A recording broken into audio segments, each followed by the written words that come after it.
Oke, izin Pak PH dalam tujuannya kemari dalam rangka apa? Suwangro Pak PH? Sitanggang melaporkan Kadit 4, Subdit 3 Direktorat Reserse Kriminal Umum Polda Sumut, Kompol Heri Sofyan SH dan Bribtu Surya Dharma SH ke Propam Polda Sumut, Jumat 22 November 2024. Penasehat Hukum Suwangro Sitanggang bernama Herdin Les SH menegaskan bahwa kedua anggota polisi itu dilaporkan ke Propam Polda Sumut atas dugaan ketidakprofesionalan dalam menangani perkara. Profesional terhadap penyidik dalam menangani laporan klien kita. Laporannya terkait apa itu Pak?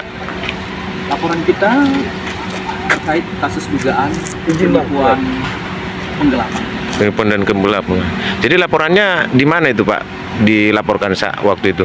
Laporan kita, klien kita dilaporkan di Polda Sumut. Di Ditkrimum ya? Ditkrimum ya, oke. Jadi sejauh ini Pak, kapan terakhir laporan itu menerima SP2HP Pak? Terakhir kita menerima SP2HP itu per tanggal 12 September 2024. Setelah itu nggak ada informasi lagi dari pihak kepolisian gitu ya Pak ya?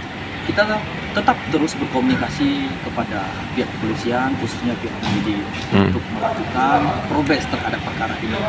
Yang mana ada perintah juga dari Wasipol untuk dikirimkan SP2HP untuk dimuatkan hasil gelar perkara. Tapi sampai hari ini kita sebagai penasihat hukum maupun dari klien tidak ada menerima surat SP2HP. Dan Wasidik juga sudah memerintahkan penyidik untuk memanggil saksi-saksi yang ada di Dewan Kehormatan. Dan sampai hari ini juga penyidik tidak melakukan atas perintah dari Wasidik. Jadi kita sangat menduga adanya ketidakprofesional atau keberpihakan penyidik dalam menangani laporan. Izin Bang, ini kasusnya di mana laporannya Bang? Kita melaporkan di Polda Sumut. Dalam kasus hal apa nih Bang? Dugaan perbuatan penipuan penggelapan. Apa yang ditipu itu aja? Itu kita motif ini klien kita ditipu dalam bisnis wallet. Nah, yang mana klien kita diajak untuk berbisnis wallet untuk mencari modal. Pada saat itu klien kita menyetujui untuk berbisnis wallet dan sudah dia usahakan modal sampai klien kita mengagumkan sertifikat untuk mendapatkan modal. Tetapi modal yang sudah didapatkan tidak sesuai dan tidak sesuai dengan peruntukannya dalam bisnis wallet, yang mana terlapor menyuruh pelapor untuk mengirimkan uang ke beberapa saksi tersebut. Namun ketika diambil keterangan daripada para saksi oleh penyidik, uang yang mereka terima benar daripada pelapor, tetapi tidak dalam bisnis wallet. Uang yang mereka terima itu adalah uang yang mereka pinjam terhadap terlapor. Tetapi itu hanya sebagian saksi. Ada beberapa saksi yang ada di Riau itu tidak dipanggil sama penyidik. Sementara itu sudah diperintahkan oleh Wasidik, tapi sampai hari ini tak kunjung dilakukan oleh penyidik. Jadi ini 21 tahun 8 bulan sudah cukup lama, masa terus dalam proses penyelidikan terus menerus. Jadi hingga hari ini tersangka belum ditangkap lah Bang? Jangankan ditangkap Pak, naik ke tahap sidik maupun penyidikan saja belum lagi tahap ke penetapan tersangka.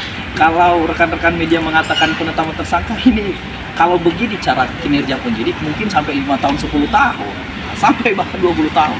Jadi ya kita mengharapkan berdasarkan pengaduan kita yang sudah masuk di Propam Polda Sumut, ya ini juga sebagai pelajaran kepada penyidik supaya mereka lebih lagi serius untuk menangani perkara. Jadi apa izin tanggapan Bid Propam Bang? Tanggapan Bid Propam ketika menerima pengaduan kita, Bid Propam akan menindaklanjuti laporan kita. Izin Pak PH, yang dilaporkan ini oknum penyidiknya, Ya. Bisa namanya atau inisialnya Pak? Ya, oknum penyidiknya kita katakan namanya ada Surya Dharma. Surya Dharma ya. Dan ada kaditnya juga. Dia berpangkat apa itu Pak? Bribda ya, Bribda Surya Dharma. Bribda Surya Dharma ya. Kita juga mendapatkan informasi di Bid Propam bahwasanya penyidik tersebut sudah sering ternyata makanya mungkin ini kali yang harapan kami ya supaya diatensi lah kan gitu. Oke, terima kasih. Jadi yang dilaporkan di Ditkrimum itu kira-kira siapa inisialnya Pak? Itu inisialnya EB. EB ya. Oke. Oke, terima kasih Pak P atas responnya. Ya. Ada lagi? Dah.